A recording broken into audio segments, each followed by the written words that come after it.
Swarmers! Welcome to the Hive! Today, I'm reading some of my favorite stories from the big book of Swarm fairy tales. Let's take a look. Once upon a time, in a magical land, far up the mountains and deep into the dark forest, there was a most magical kingdom. But a famine had come upon this most magical kingdom, and families had to take drastic actions just to survive. Here, the children of a lowly woodcutter are discussing their fate.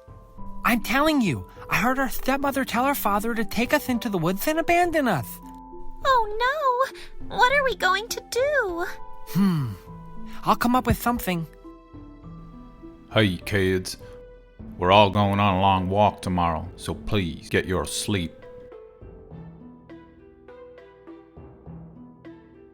Don't worry, we got this. The father and children set out on their journey early the next morning.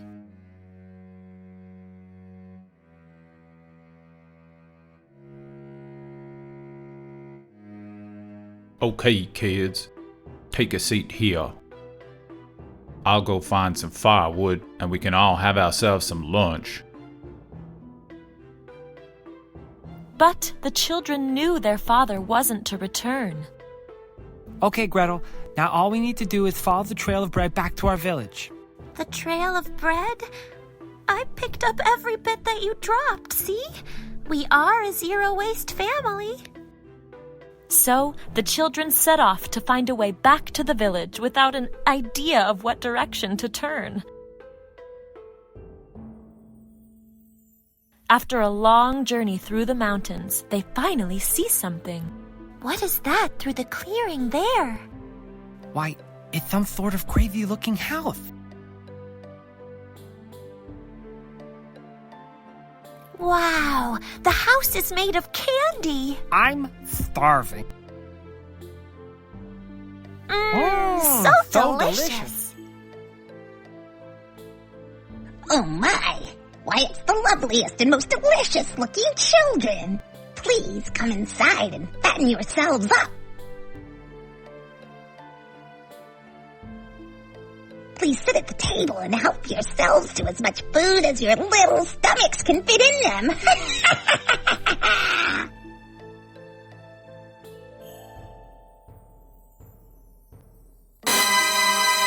A coal fireplace? Food wrapped in plastic? The trash full of compost? You don't deserve to live! Unsustainable witch! And as the witch burned, the children laughed and feasted on all of the food she had prepared.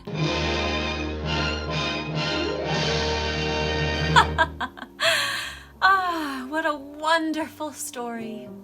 Not since St. Maximin in 1572 have we seen such reckless witch burning.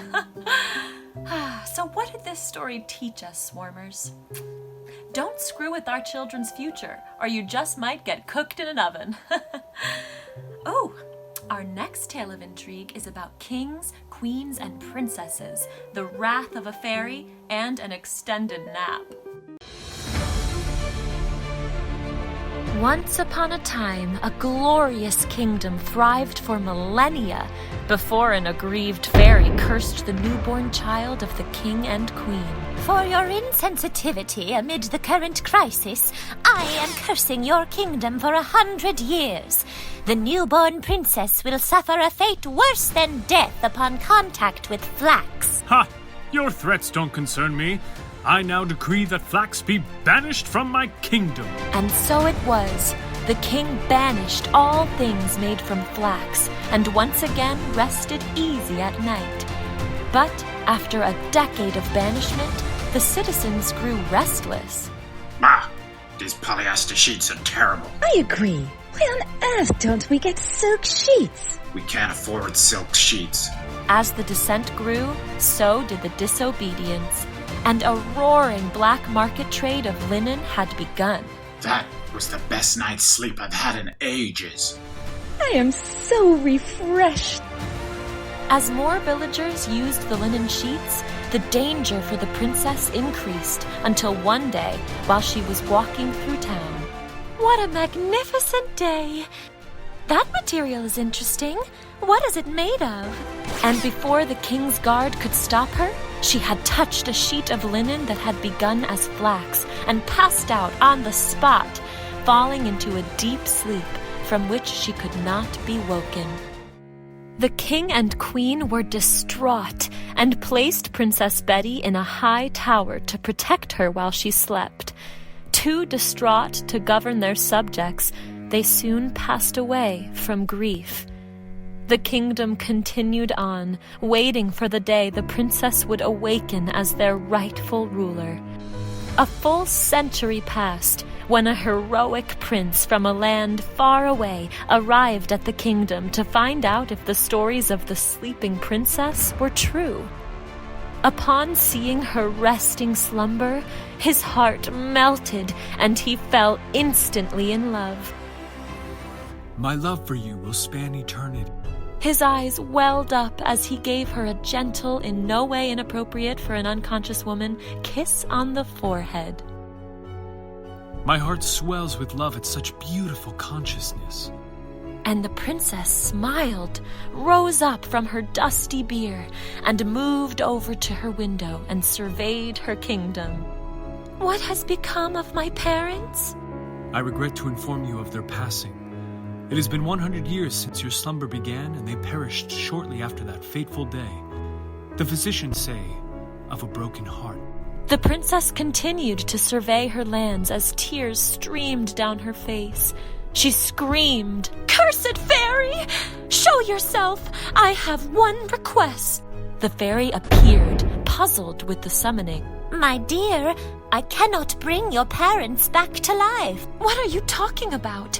My kingdom has become an unsustainable wasteland.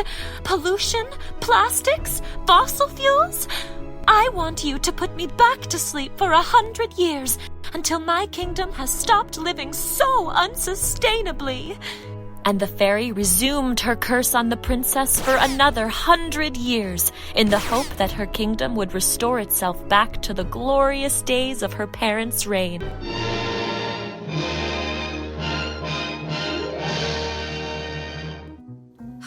Another great tale from a kingdom digging their own grave. You know, I think there's a valuable lesson here that we shouldn't wait for a 16-year-old to fix our problems because nobody has 100 years to wait for the solution. Okay, our final story is one of intrigue, circus clowns, the Dalai Lama, and an unripe pineapple. Oh, wait. Wrong story. Although I can't wait to get back to that one. No, this story is set in the depths of the ocean.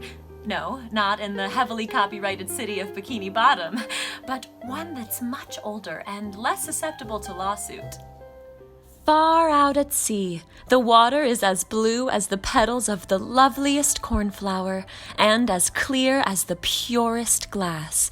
But it is very deep, deeper than any diver might venture, deeper than all the highest towers of the world stacked one upon the other. Down there, the sea folk live. Do not believe, though, that there is nothing but the bare white sand on the seabed. No. Under the sea, many marvels and wonders exist, such as could never be found upon dry land.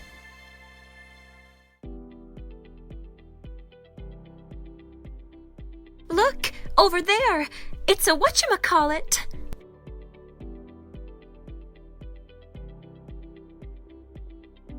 Wow, little SWRMAD. What do we do with that? It's for self-defense. You can frighten off any enemy with the whatchamacallit. Oh, wow! Check this out! What is it, little SWRMAD? Well, it's a thingamajig. It's for holding your whatchamacallits. Let's take it with us. Maybe we'll get lucky and find another whatchamacallit. Humans make the coolest stuff. I wish I could be a human sometimes. But then you couldn't swim around with us, little SWRMAD. Wouldn't you miss us? Absolutely. But what if I could become human and learn how to make all kinds of things to help our kingdom? Like this here dinglehopper. See? Humans really do make the coolest stuff. They continue swimming along, picking up more whatchamacallits, thingamajigs, dinglehoppers, and all sorts of other assorted plastic trash that's made its way down to the seabed. At first, they are delighted by each new find, but as the little SWRMAD's arms grow full, all of Krabby's legs are occupied with assorted plastic cutlery, and Yellowtail is wearing a pair of sunglasses while carrying a soda bottle in his mouth, they realize there's just too much and pause to reconsider their treasures. I don't know, little SWRMAD. Human stuff is pretty cool. But what's it all doing down here? Look! We can use that to carry our treasures with. So, we'll just take this doohickey and put all the... Help me! Somebody! Please help me! Oh, thank you, thank you, thank you! I've been trapped in there for I don't know how long! What happened to you, little starfish? I'm not sure. I was just walking along and stopped to take a break under the delicious smelling shade of that, doohickey. Yes, the doohickey! And then I couldn't get out. And it smelled so good, but I couldn't eat it, and I thought I would be trapped in there forever. I'm so sorry, little starfish. I'm so glad we came along when we did.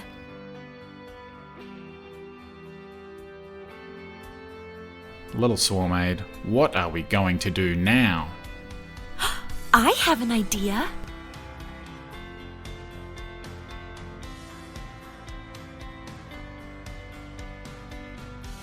My people, what is the meaning of this? We woke up this morning and came down to set off on our morning fishing run, and we found the beach like this. You simply found the most pristine of the beaches of the kingdom of humans covered in waste? Yes, sir. There was a note. Dear Prince of the Kingdom of Humans, we found a bunch of your by our house. We thought you might like it back.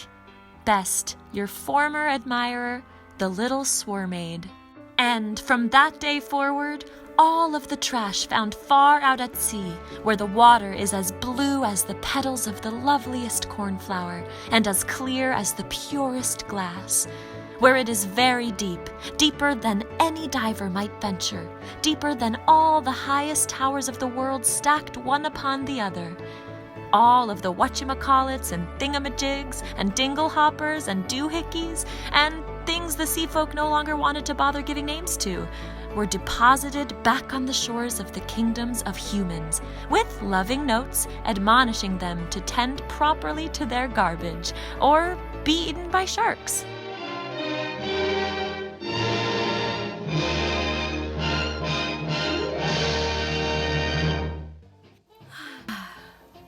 So, what did we learn from that little sea adventure? The ocean is not a landfill, nerf herders. Stop using it as your own personal trash receptacle, or you will be eaten by sharks. Thanks for joining us. We'll see you next time. And don't forget to like, subscribe, and comment below with any other favorite sustainable fairy tales you'd like us to read you. The end. No, really. The video's over now, so you can move on. Seriously. Okay, just click one of the video recommendations or go have a low carbon footprint snack or something.